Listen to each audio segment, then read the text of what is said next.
ഈ സീസണിന്റെ അവസാനം വളരെ അപ്രതീക്ഷിതമായി വന്നൊരു കോണ്ടന്റ് ആണ് അനീഷ് അനുമോളെ പ്രപ്പോസ് ചെയ്ത ആ ഒരു സംഭവം. അതിന്റെ ക്രോണോളജി കാര്യങ്ങളെല്ലാം പറഞ്ഞ് മനസ്സിലാക്കി തരാം.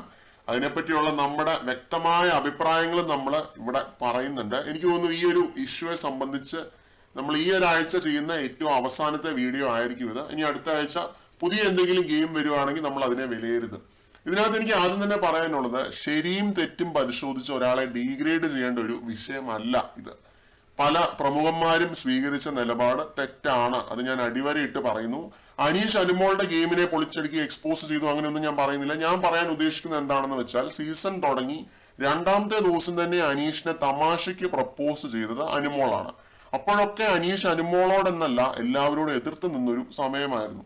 ഭൂമിയിലേക്ക് ഇറങ്ങി വാ അനുമോൾ, തറയിൽ ചവിട്ടി നിൽക്ക്, അങ്ങനെയൊക്കെ പറഞ്ഞ് ധാരാളം വഴക്കുകൾ ഇവർ തമ്മിൽ ഉണ്ടായിട്ടുണ്ട്. പലപ്പോഴും അനുമോളുടെ ഗെയിമിനെ വിമർശിക്കുകയും അനുമോളുടെ തെറ്റുകൾ ചൂണ്ടിക്കാണിക്കുകയും അനീഷ് ചെയ്തിട്ടുണ്ട്. അപ്പോഴൊക്കെ അനുമോളും തിരിച്ചു പറയാറുണ്ടായിരുന്നു എന്നുണ്ടെങ്കിലും എവിടെയൊക്കെ ഒരു സോഫ്റ്റ് കോൺട്ര അനുമോൾ കൊണ്ടായിരുന്ന പോലെ തോന്നിയിട്ടുണ്ട്. അത് നിങ്ങൾ ഓർത്തോണം.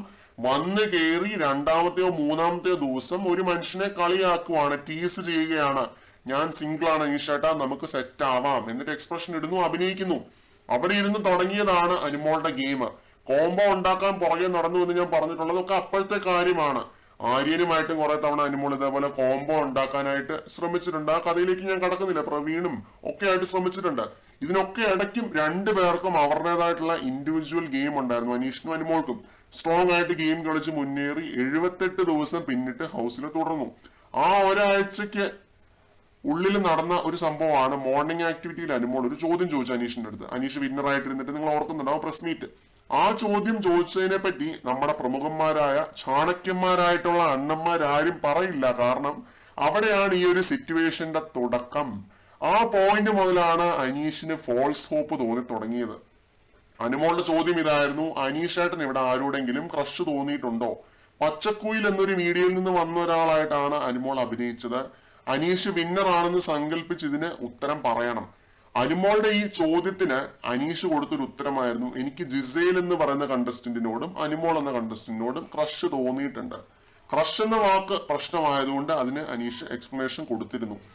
മുഖത്ത് മേക്കപ്പ് ഇട്ട് തരുമ്പോൾ അല്ലെങ്കിൽ കരുതലോടെ പെരുമാറുമ്പോൾ എനിക്ക് തോന്നിയിട്ടുള്ള ഒരു ഇഷ്ടം, അത് പ്രേമമാണെന്ന് തെറ്റിദ്ധരിക്കരുത് എന്ന് അനീഷ് അടിവരയിട്ട് അവിടെ പറഞ്ഞിരുന്നു. അപ്പോഴും പ്രേമം ഇല്ല കേട്ടോ, പ്രേമം എന്നുള്ളൊരു ആസ്പെക്ട് ഇല്ല അവിടെ. അനീഷിന് പ്രേമം എന്ന് പറയുന്ന ഒരു വികാരമേ അപ്പോൾ ഇല്ല അനുമോളുടെ അടുത്ത് ആ സമയത്ത്. അതുകൊണ്ടാണ് 46, 44 ആ ഒരു ആഴ്ചയിലൊക്കെ ഷിയാസ് വന്ന സമയത്ത്, ബി ഹോട്ടൽ ടാസ്കിന്റെ ഭാഗമായിട്ട് ഷിയാസ് വന്ന സമയത്ത് അനുമോള് പെങ്ങളെ പോലെയാണെന്ന് അനീഷ് പറഞ്ഞത്. തെറ്റിദ്ധാരണ പരത്താൻ ശ്രമിക്കുന്നുണ്ട്. അതുകൊണ്ടാണ് ഞാൻ ഇത്രയും ഡീറ്റെയിൽ ആയിട്ട് ഓരോ കാര്യങ്ങളും അടിവരയിട്ട് പറയുന്നത്. എന്നിട്ട് ഒരു ചോദ്യം, അനുമോൾക്ക് ഈ ചോദ്യം ചോദിക്കാതിരിക്കാമായിരുന്നു. അനുമോൾ ഇത് ചോദിച്ചത് 2 പോസിബിലിറ്റീസ് ആയിട്ട് നമുക്ക് കണക്കാക്കാം. അനീഷിന്റെ കൂടെ ഒരു ലവ് കോംബോ, ലവ് ട്രാക്ക് പിടിക്കാം എന്ന ഉദ്ദേശത്തോടെ, അത് ഫസ്റ്റ് പോസിബിലിറ്റി. രണ്ടാമത്തെ പോസിബിലിറ്റി, അനീഷിനോട് ശരിക്കും പ്രേമം തോന്നിയത് കൊണ്ട്. ഇത്രയും ദിവസം ഒരു വീട്ടിൽ കഴിഞ്ഞതാണ്. അനുമോൾക്ക് 16 വയസ്സായതുകൊണ്ട് ചിലപ്പോ അങ്ങനെയൊക്കെ തോന്നി കാണും കേട്ടോ, പറയാനൊക്കത്തില്ല. അങ്ങനെ ഒരു ചോദ്യം ചോദിക്കുന്നു. അനുമോൾക്ക് എന്ത് തമാശ വേണമെങ്കിലും പറയാം എന്നുള്ളൊരു അപ്രഖ്യാപിത നിയമം ബിഗ് ബോസ് ഹൗസിനകത്ത് ഉള്ളത് കൊണ്ട് നമ്മുടെ ക്യൂട്ട് കുഞ്ഞുമോൾ എന്ത് ചെയ്യുന്നു, അത് പറഞ്ഞ് അനീഷിനെ കളിയാക്കാനായിട്ട് ആരംഭിക്കുന്നു. കോമഡി സിനിമകൾ പോലും ആസ്വദിക്കാത്ത, അത്രയും സ്റ്റോയിക് ആയിട്ടുള്ള ഒരു മനുഷ്യനായതുകൊണ്ടും ജീവിതത്തിൽ വലിയ തമാശക്കാരനും നടനും ഒന്നും അല്ലാത്തത് കൊണ്ടും ഈ തമാശകൾ അല്ലെങ്കിൽ ഈ സോ കോൾഡ് കളിയാക്കലുകൾ അനീഷ് ആസ്വദിക്കുന്നു. ഷാനവാസിന്റെ ഒബ്സർവേഷൻ ഇസ് കറക്റ്റ്. അവിടെ അനീഷ് നോ പറയണമായിരുന്നു. അങ്ങനെ പറഞ്ഞില്ല. കാരണം അപ്പോഴാണ് ശരിക്കും പ്രേമം മുട്ടിട്ട് തുടങ്ങിയത്. അനുമോളുടെ കള്ളപ്രേമവും അനീഷിന് ജെന്യുവൻ ആയിട്ടുള്ള ഒരു പ്രേമവും എന്നാണ് ഞാൻ ഉദ്ദേശിക്കുന്നത് കേട്ടോ. അത്രയും ദിവസം ഇല്ലാതിരുന്നൊരു പ്രേമം ഒരൊറ്റ ചോദ്യത്തിന്റെ പുറത്ത് മുട്ടിട്ട് വന്നെന്നാണോ ഇയാൾ ഈ പറയുന്നത് നിങ്ങൾ ചോദിച്ചേക്കാം. പ്രേമം എന്നൊരു വികാരത്തിന് അങ്ങനെ ഒരു പ്രശ്നമുണ്ട്. ആരോട് വേണമെങ്കിലും ഏത് സാഹചര്യത്തിൽ വേണമെങ്കിലും ഇത് തോന്നിപ്പോയേക്കാം. എല്ലാവരെയും ഒരു കൈയകലത്ത് മാത്രം നിർത്തിയിരുന്ന ആ മനുഷ്യന് പെട്ടെന്ന് ഇങ്ങനെ ഒരു ചോദ്യം കേട്ടപ്പോ അങ്ങനെ ഒരു ചിന്ത വന്നുപോയി. അതിലിപ്പോ എന്ത് തെറ്റ് പറയാനായിട്ട് പറ്റും? അനുമോളോട് അയാൾക്ക് പ്രേമം തോന്നിപ്പോയി. ഇത് ഞാൻ പറയുന്നത് അക്ബർ നെവിനൊക്കെ ക്യാപ്റ്റൻ ആയിരുന്ന ഒരാഴ്ചയാണ് കേട്ടോ. ആ ഒരാഴ്ച നല്ല രീതിയിൽ തന്നെ ഇവരുടെ ഒരു ഫ്രണ്ട്ഷിപ്പ് മുന്നോട്ട് പോയി. ശരിക്കും ഫ്രണ്ട്ഷിപ്പ് എന്നല്ല, റാപ്പോ എന്ന് വേണം പറയാനായിട്ട്. ഇത്രയും ദിവസം ഒരു വീട്ടിൽ താമസിക്കുമ്പോൾ റാപ്പോ ഉണ്ടാവാതിരിക്കാൻ ആ മനുഷ്യന്റെ മനസ്സ് കല്ലൊന്നും അല്ലല്ലോ അണ്ണാ. അയാൾക്ക് ജീവിതാനുഭവവും വിദ്യാഭ്യാസവും ഒക്കെ ഉണ്ടെന്ന് പറഞ്ഞിട്ട് അയാൾക്കൊരു പെൺകുട്ടിയായിട്ട് റാപ്പോ ഉണ്ടാവാൻ പാടില്ല എന്നുണ്ടോ?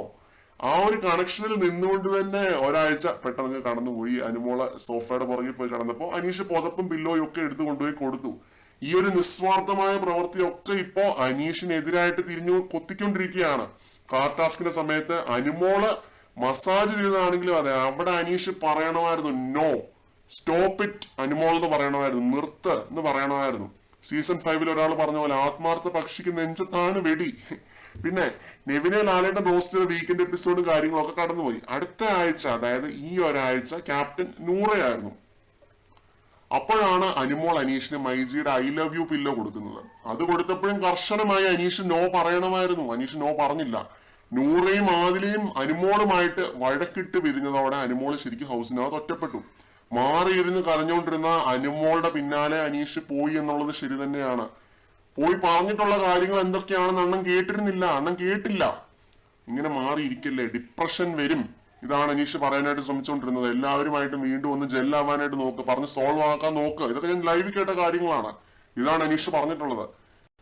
നമുക്കറിയാം ഷാനവാസുമായിട്ട് അനീഷിന് ഒരുപാട് തവണ പിണക്കങ്ങൾ ഉണ്ടായിട്ടുണ്ട്. പക്ഷെ ആ പിണക്കങ്ങളൊക്കെ പെട്ടെന്ന് അങ്ങ് അവസാനിക്കാറുമുണ്ട്. ആ രീതിയിൽ പട്ടാ ഗേൾസ് അവരുടെ പിണക്കം അവസാനിപ്പിക്കണമെന്ന് അനീഷ് ആഗ്രഹിച്ചു, ഉപദേശിച്ചു. ഇത് അനുമോൾ കേൾക്കാതിരുന്നത് കൊണ്ട് തന്നെയാണ് അനീഷ് അനുമോളെ ഈ ആഴ്ച ജയിലിലേക്ക് നോമിനേറ്റ് ചെയ്തത്.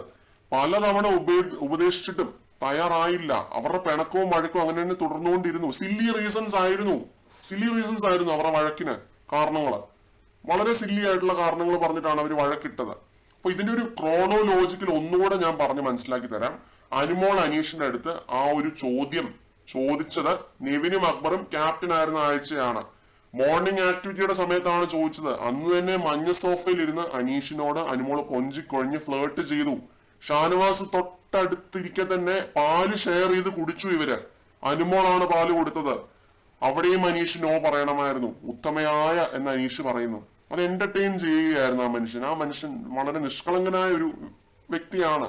അദ്ദേഹം അത് എന്റർടൈൻ ചെയ്തു. കാർ ടാസ്ക് നടന്നൊരാഴ്ച ആയതുകൊണ്ട് തന്നെ ആ ആഴ്ച തന്നെ ലാലേട്ടൻ വന്നിട്ട് ചോദിക്കുന്നുണ്ട്, എന്താണ് തല മസാജ് ചെയ്ത് കൊടുക്കുന്നു, പുതപ്പ് പുതപ്പിച്ചു കൊടുക്കുന്നു. അപ്പൊ ഈ ഒരു എപ്പിസോഡ് കഴിഞ്ഞ് ലാലേട്ടൻ പോയതിനു ശേഷമാണ് അനുമോൾ അനീഷിനെ ടീസ് ചെയ്യുന്നത്. അതും ഇച്ചായ എന്ന് വിളിച്ചിട്ട്. ലൈവ് കണ്ടിട്ടില്ല, എപ്പിസോഡിന്റെ അവസാനം ജസ്റ്റ് ഇങ്ങനെ കാണിച്ചിട്ടേ ഉള്ളൂ. ഇച്ചായ എന്ന് പൊതുവെ വിളിക്കാറുള്ളത് ഈ ക്രിസ്ത്യൻ ഹൗസ് ഹോൾഡ്സിലൊക്കെ ഹസ്ബൻഡ്സിനെയാണ് വിളിക്കാറുള്ളത്.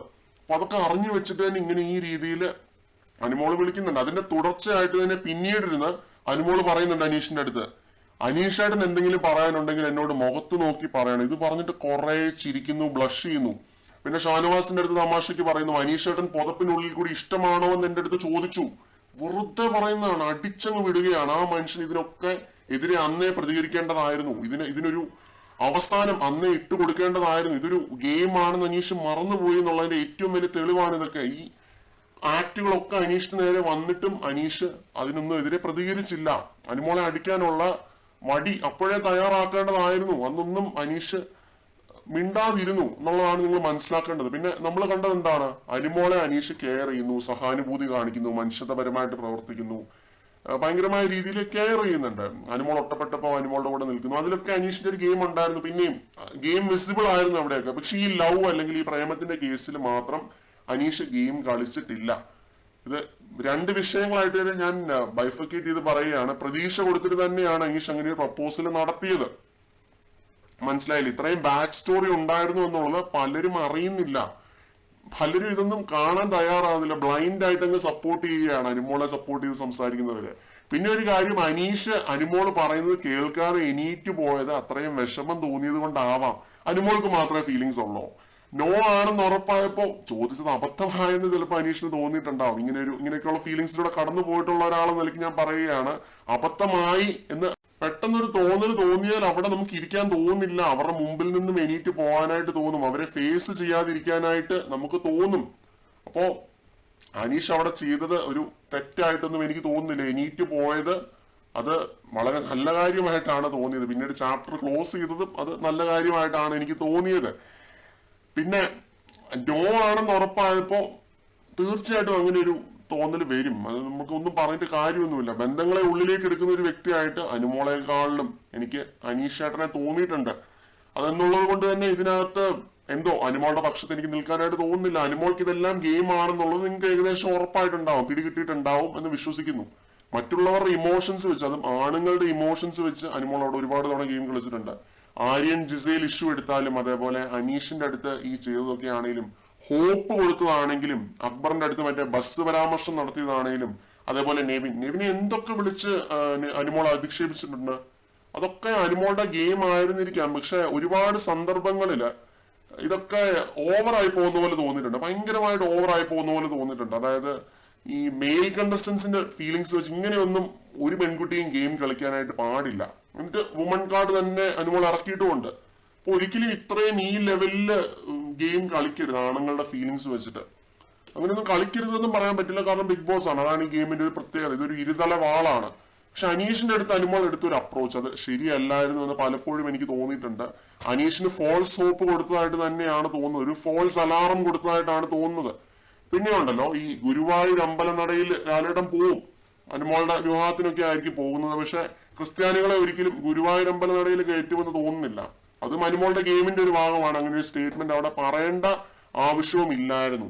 എനിക്ക് കുറെ സങ്കല്പങ്ങളുണ്ട്, ഗുരുവായൂർ അമ്പലനടയിൽ വെച്ച് താലി കെട്ടണം, ഇതൊക്കെ ഓരോ കളികളാണെന്നേ. അതൊക്കെ നിങ്ങൾ മനസ്സിലാക്കുക. അനീഷ് ഇതൊന്നും മനസ്സിൽ വെച്ചിട്ടല്ല വിവാഹ അഭ്യർത്ഥന നടത്തിയത്. ഒരിക്കലും അങ്ങനെയൊന്നും ആ മനുഷ്യന്റെ മനസ്സിൽ കൂടെ പോലും പോയിട്ടുണ്ടാവില്ല.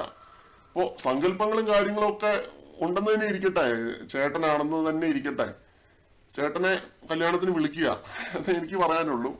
പിന്നെ ബിഗ് ബോസിനകത്ത് ഞാൻ ഇത്രയും ദിവസം കണ്ടിട്ടുള്ള കാര്യങ്ങളെ നെല്ലും പതിരും വേർതിരിച്ചെടുത്ത് പറയാനായിട്ട് ശ്രമിച്ചിട്ടുണ്ട്. പക്ഷെ ഒരിക്കലും അങ്ങനെ പറയാൻ പറ്റുന്ന ഒരു വിഷയമൊന്നും അല്ല ഈ പ്രേമത്തിന്റെ വിഷയം എന്നൊക്കെ പറയുന്നത്.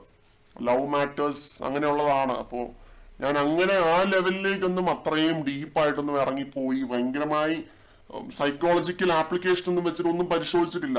ഇത്രയും കാര്യങ്ങളെ എനിക്ക് തോന്നിയിട്ടുള്ളൂ. ഓരോ ഇന്ററാക്ഷനും ഞാൻ ചൂണ്ടിക്കാണിച്ചിട്ടുണ്ട്, പറഞ്ഞിട്ടുണ്ട്. ഇനി നിങ്ങൾ തീരുമാനിക്കുക ആരാണ് ഡിസേർവിംഗ് എന്നുള്ളത്. ഗ്രാൻഡ് ഫിനാലയുടെ അന്നും ഗെയിം നടക്കും, ഗ്രാൻഡ് ഫിനാലയുടെ ഈ ഒരാഴ്ചയും ഗെയിം നടക്കും. അതുകൊണ്ട് നിങ്ങൾ തീരുമാനിക്കുക, പെട്ടെന്ന് തീരുമാനിക്കുക കേട്ടോ, ആരാണ് വിജയിക്കാൻ ഡിസേർവിംഗ് എന്നുള്ളത്. കൂടുതൽ അപ്ഡേറ്റ്സുമായിട്ട് വീണ്ടും